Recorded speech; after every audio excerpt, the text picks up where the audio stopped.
Salam perkebunan. Teman-teman sekalian, sekarang saya ada di lokasi perkebunan durian yang baru saya buka sejak 5 bulan yang lalu. Pohon durian ini saya tanam sejak bulan Mei. Sekarang sudah berusia sekitar 4 bulan sejak saya tanam.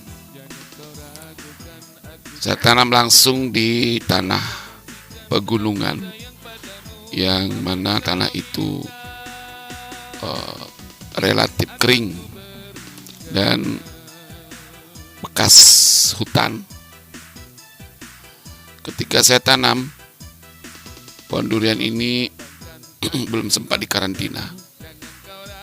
Langsung saya tanam di lokasi. Nah, ini temennya ada di sebelahnya. Saya tanam durian ini kira-kira ada hampir 400 pohon dalam lokasi pegunungan, sekitar 4 hektar. Teman-teman sekalian, ingin saya sampaikan bahwa durian ini dulu tumbuhnya kerdil, ya. Samping karena tanahnya masih keras, karena baru habis ditebang, baru dirabas. Ini tenaga saya sedang merabas jerami. Nah, untuk meningkatkan penampilan pohon durian saya, maka saya mencobakan untuk disemprot dengan pupuk eco farming. Ini yang saudara-saudara lihat, ini adalah lahan perkebunan saya yang sementara ini sedang dibersihkan, di mana sudah ada pohon durian. Sekarang dibersihkan jeraminya, bersihkan semak-semaknya, pisang-pisang hutannya. Nanti akan kelihatan pohon duriannya masih relatif kecil. Ini lokasinya di Desa Gandasari, Kecamatan Sausu. Kita lihat buruh saya sedang membersihkan jerami dan pisang-pisang hutan.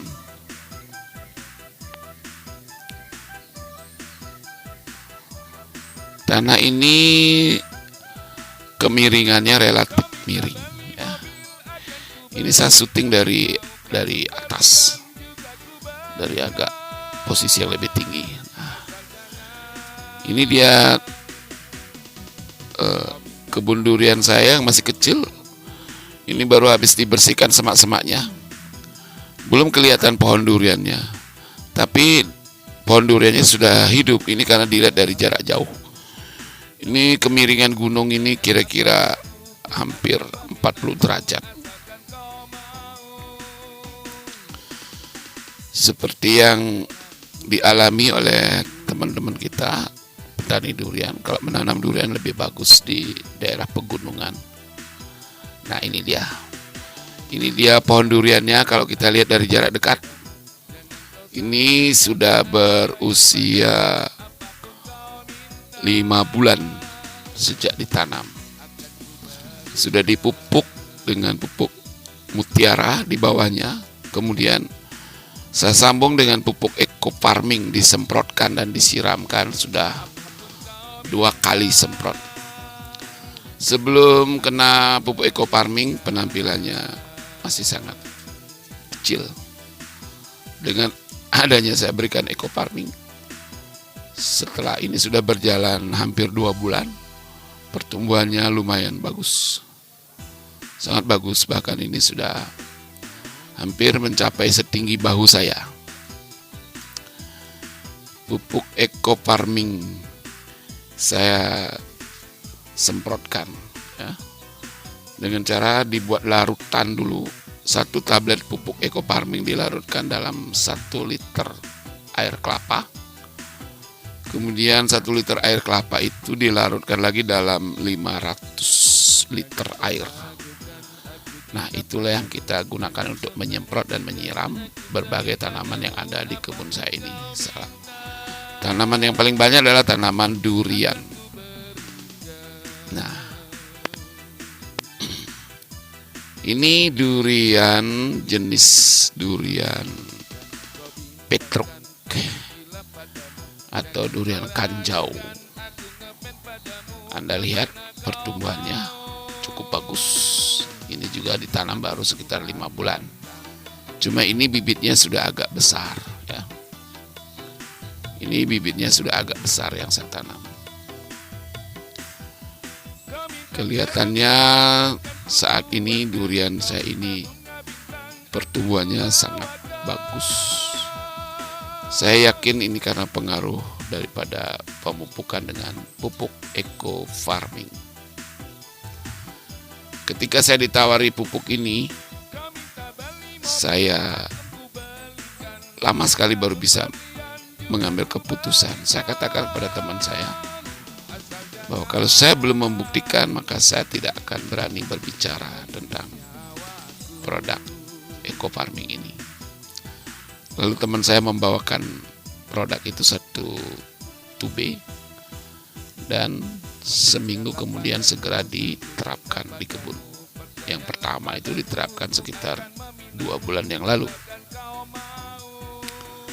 Nah, ini kebunnya baru dibersihkan.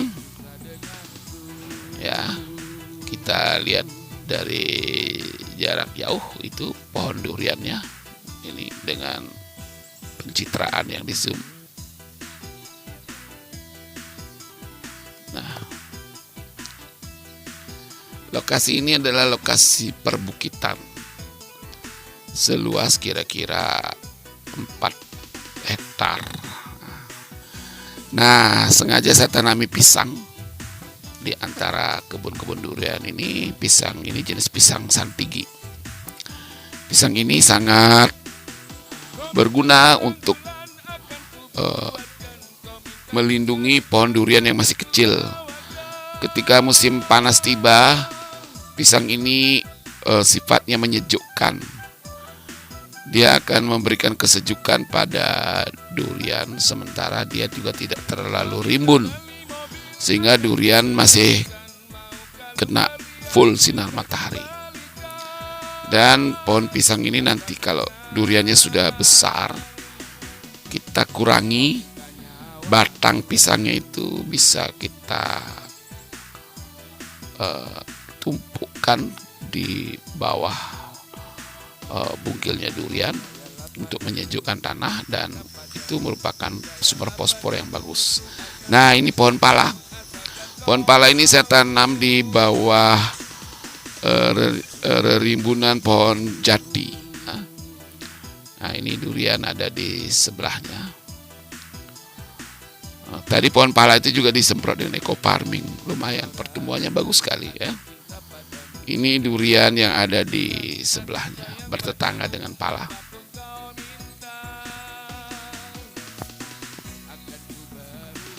Teman-teman sekalian, pohon durian, pohon apapun, sebagaimana halnya manusia, masih kecil dia harus mendapatkan nutrisi yang terbaik, karena dia harus membentuk akar, membentuk batang, membentuk ranting yang kokoh. Seperti manusia juga, kalau masih kecil kekurangan makanan, kekurangan nutrisi, maka sel-sel otaknya, sel-sel tulangnya dan ototnya tidak akan berkembang, menyebabkan manusia itu tumbuh menjadi anak yang stunting. Demikian durian, waktu kecil dia harus cukup nutrisi supaya dia tidak stunting. Stunting itu artinya pendek. Nah, khusus pohon durian, menurut pengalaman para petani durian di sini, dia tidak boleh ditanam berdekatan dengan pohon-pohon yang melindungi dia. Nah, ini khusus perkebunan pala, cengkeh, dan jeruk yang di sebelahnya ini. Nah, yang Ini pohon alpukat. Alpukat ini baru saya tanam juga sekitar 5 bulan yang lalu. Lumayan tumbuhnya. Di sela-sela pohon alpukat ini untuk menambah bumbu dapur, saya juga pelihara cabai. Nah, ini durian petruk. Nih, durian petruk ya. Kelihatannya juga sekarang sedang bagus tumbuhnya. Dulu kecil sekali bibitnya ini. Semenjak disiram dan disemprot dengan eco farming ya, terus tumbuh daun muda, tumbuh cabang-cabang yang baru. Ya, ini sudah relatif bersih. Nah, ada cabai juga ditanam di situ. Nanti kalau udah besar, sudah banyak pohonnya, kita bisa hidup di kebun itu. Ada pisang yang sedang berbuah nanti. Nah, ini sudah keluar buahnya pisangnya. Pisang raja itu.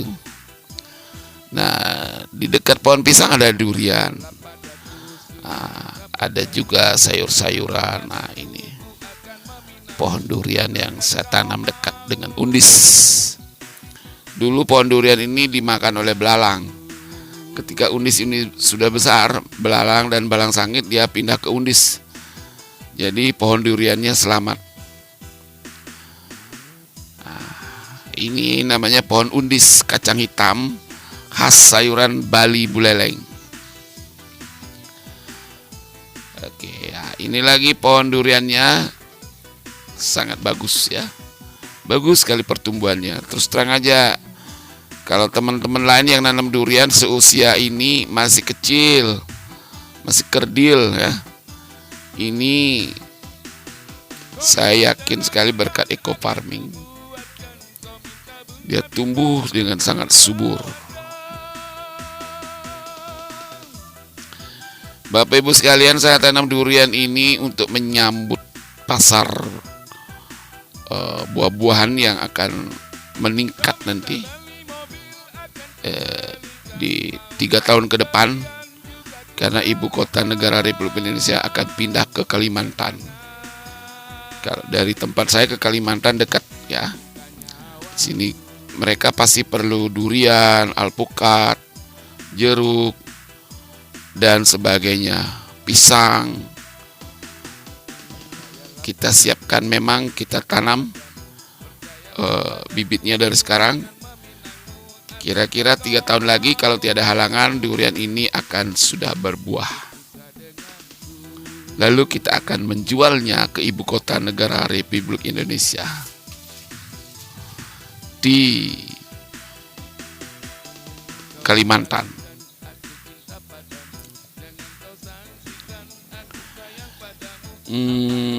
Ke lokasi ini juga saya tanam berbagai macam buah-buahan ya, cuman saya belum sempat syuting karena luas sekali wilayahnya. Kalau naik melingkari pegunungan ini cukup menguras stamina.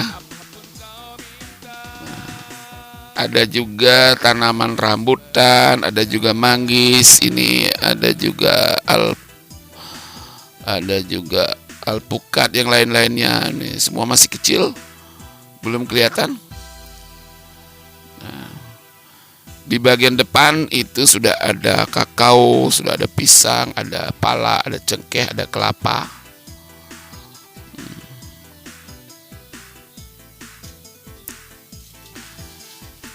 Tapi khusus untuk tanaman durian, Bapak Ibu sekalian, kalau mau tanam durian, menurut pengalaman para senior di sini, durian itu tidak boleh ada yang mengatasinya. Artinya durian tidak boleh ditumpang sarikan berada di bawah tanaman yang lain, karena kalau dia tidak langsung kena matahari, durian itu akan tumbuh tinggi, nanti bercabang di atas. Supaya dia tidak tumbuh tinggi dan cabangnya di bawah besar, maka durian itu tidak boleh ada pohon yang merintanginya ya. Jadi dia harus langsung kena sinar matahari. Bapak Ibu sekalian, ini saya perlihatkan di sini ada kakao, ada pisang, ada ada juga cengkeh, ada juga pala, itu pohon pala. Nah, ini durian masih kecil nih.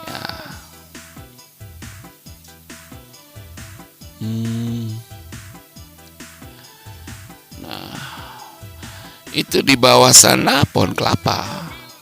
Itu kelihatan jalannya. Kita ada di atas nih. Kita ada di atas bukit.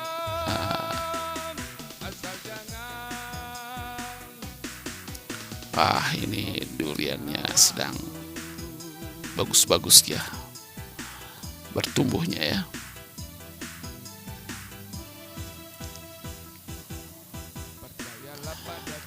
Kita lihat di bawah sana ada perkebunan pala. Nah, itu pala yang kemarin sempat saya perlihatkan dalam video. Itu pala itu juga disemprot dengan eco farming sehingga dia bisa berbuah lumayan lebat ya.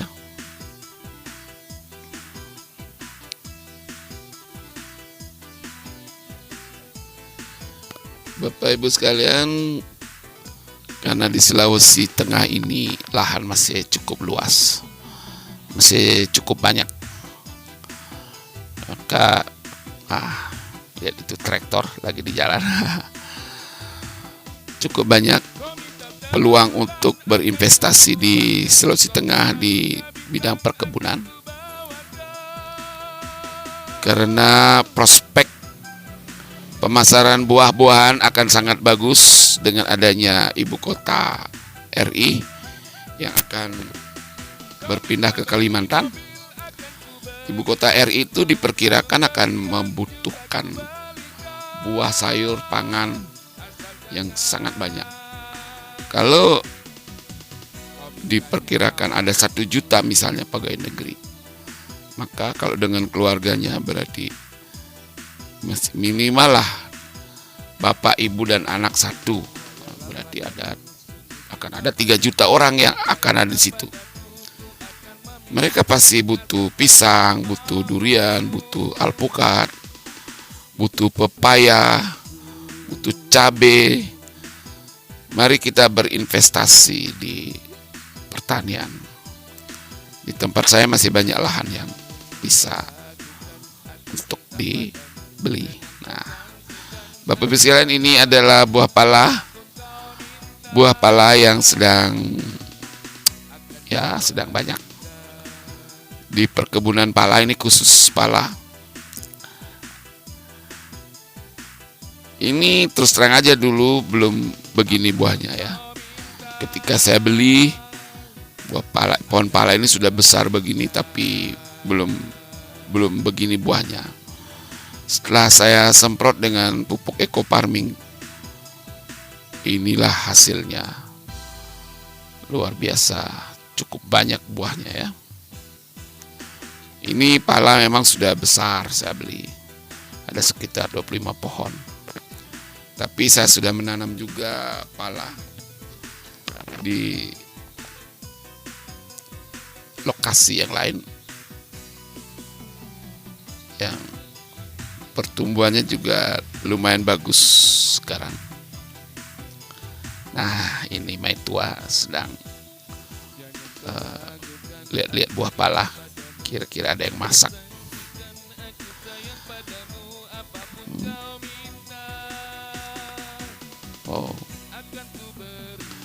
Buah pala nanti ini kalau udah besar, tinggi, kita tidak akan bisa memetiknya ke atas.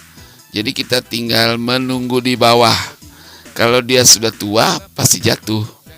Nah, itu yang kita akan ambil hasilnya.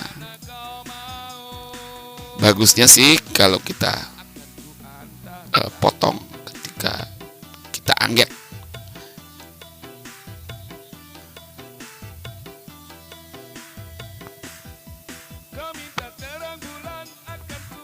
Ya, coba lihat ini buahnya. Terus terang ini setelah saya pupuk dengan eco farming, jadilah berbuah seperti ini.